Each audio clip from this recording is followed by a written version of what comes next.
গ্রাম প্রধানের বংশধরকে পেলে প্রতিশোধ নিব, তাই ইচ্ছা করে আমার বাড়ির সামনে নামিয়ে দিয়ে গেছে। আপনি কি আমাদের মেরে ফেলবেন? আপনি কি খাবারে বিষ মিশিয়েছেন? না, বিষ মিশালে এতক্ষণে সেটার প্রভাব শুরু হয়ে যেত।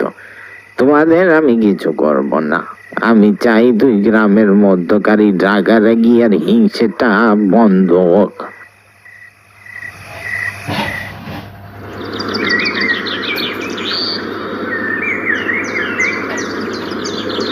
আপনাকে অনেক ধন্যবাদ। ভাষা নেই আপনাকে কিভাবে ধন্যবাদ জানাবো। তবু যদি সম্ভব হয় তাহলে ক্ষমা করবেন আমার পূর্বপুরুষদের। না, বরং তোমরা ক্ষমা করো আমাদের। সেদিন রাতে তোমার পূর্বপুরুষকে আমরা আশ্রয় দিতে পারিনি, আর সেটা তো এখন পুষিয়ে দিলেন, গত রাতে আমাদের আশ্রয় দিয়ে।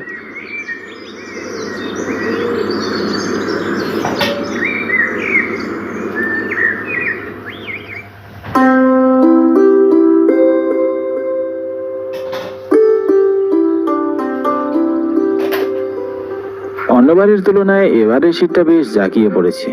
গায়ে সুতির জামাতে শীত আর মানছে না রনির। সেটাতেও কাঁধের জায়গাতে একটুখানি আবার ছেঁড়া। মায়ের দিকে তাকিয়ে দেখলো তার মায়ের আঁচলের কিছু জায়গাতেও ছেঁড়া আছে। মা শাড়ির আঁচলটা এমন ভাবে লুকিয়েছেন যেন ছেঁড়া অংশটুকু না দেখা যায়। তোর জামাটা ছিঁড়ে গেছে খোকা, এবার দেখি তোকে একটা নতুন শার্ট কিনে দিব। সত্যি বলছো মা? না মা, থাক। আগে তোমার জন্য একটা সোয়েটার কিনবো, টাকা জমলে তারপর না হয় আমার জন্য শার্ট কিনবো। ধুর পাগল ছেলে, আমার যেই শাড়ি আছে সেটা দিয়েই আরো 2টি বছর চলে যাবে। তাছাড়া এই বয়সে আর নিত্য নতুন শাড়ি পরার চাইতে তোর গায়ে নতুন জামা দেখলে আমার চোখ আরাম দিবে রে খোকা। আমি তোমায় সোয়েটার কিনে দেবো মা। আচ্ছা বাবা, দিস। এবার আমি বেরোই, কাজে দেরি হয়ে যাচ্ছে।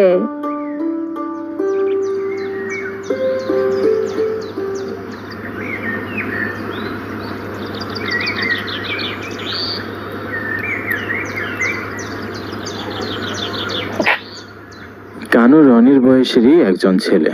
এখানকার এক দিদিমণি বটগাছতলায় ছোট একটা স্কুল দিয়েছেন। কানু সেখানে রনির সাথে পড়ে। বিশাল এক বস্তা কাঁধে নিয়ে